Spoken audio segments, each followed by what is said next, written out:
Magandang araw sa lahat. Sa video na ito, tutulungan ko kayo at bibigyan ko kayo ng tips kung paano pumili ng isang sisiw.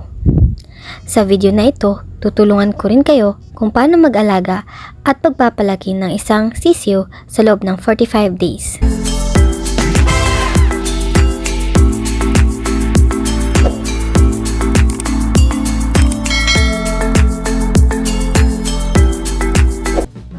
Sa ating bansa, maraming Pinoy ang interesado sa pag-aalaga ng isang sisiw kasi ito ay magandang business or magandang pagkakakitaan.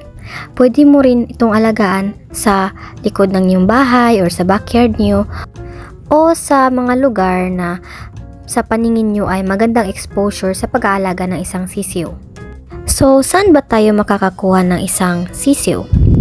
Actually guys, pwede mo rin siyang mabibili sa mga trusted na supplier mo at mabibili mo rin siya sa mga poultry na malapit sa inyo.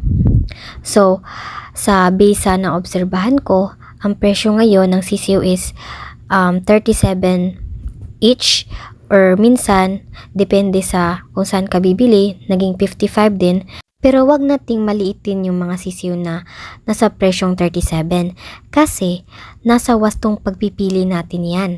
Ang first nating unawain sa pagpili ng sisiw kung saan tayo bibili like sa poultry kasi kadalasan dyan talaga yan nakikita or nabibili is ang bigat nito.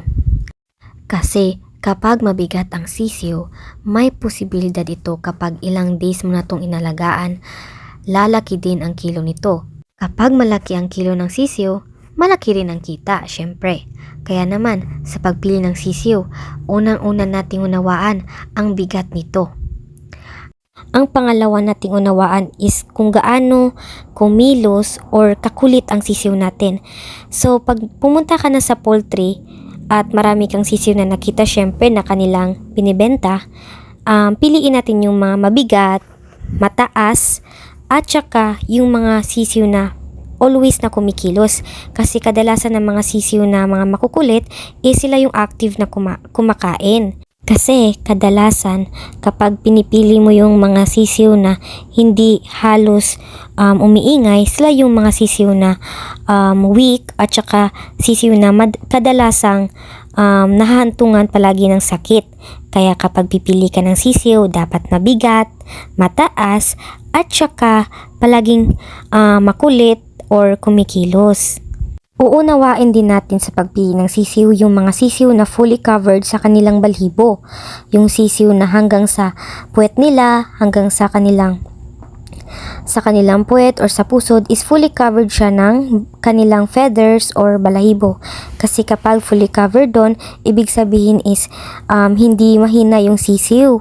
Kasi kapag may nakita tayo na yung sisiw is may itim sa puwet nila or puwetan, it means na yung sisiw is mahina. Kaya kapag magpili tayo ng sisiw, pipiliin natin yung mga sisiw na fully covered sa kanilang balhibo at saka sa puwetan or sa pusod nila is walang maiitim na mga marka.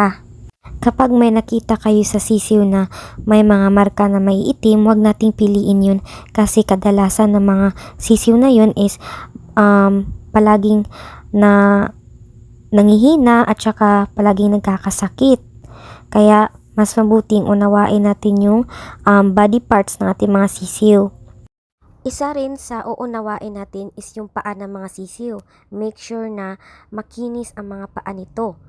Piliin natin yung mga sisiw na glossy yung paa kasi yon ibig sabihin ay class A yun or maganda ang quality. Sa pag-aalaga naman ng 45 days, kailangan unawain natin yung lugar kung saan natin aalagaan yung mga sisiw natin. So, hindi ko muna sasabihin yung full na kaalaman ko dito sa video kasi nag-decide ako na isi-separate ko yung kaalaman ko doon sa pag-aalaga ng 45 days para ma-organize ang video na ito. So, mga tips na kailangan nating unawaan is yung location kung saan tayo mag-aalaga ng isang chicken or isang sisiw. At pangalawa is yung food nila. Unawain mo rin yung magkano yung kilo ng kanilang food at saka bibigyan ko rin kayo mga alternative na ipapakain nyo sa kanila upang sila ay maging malaki or tumataba.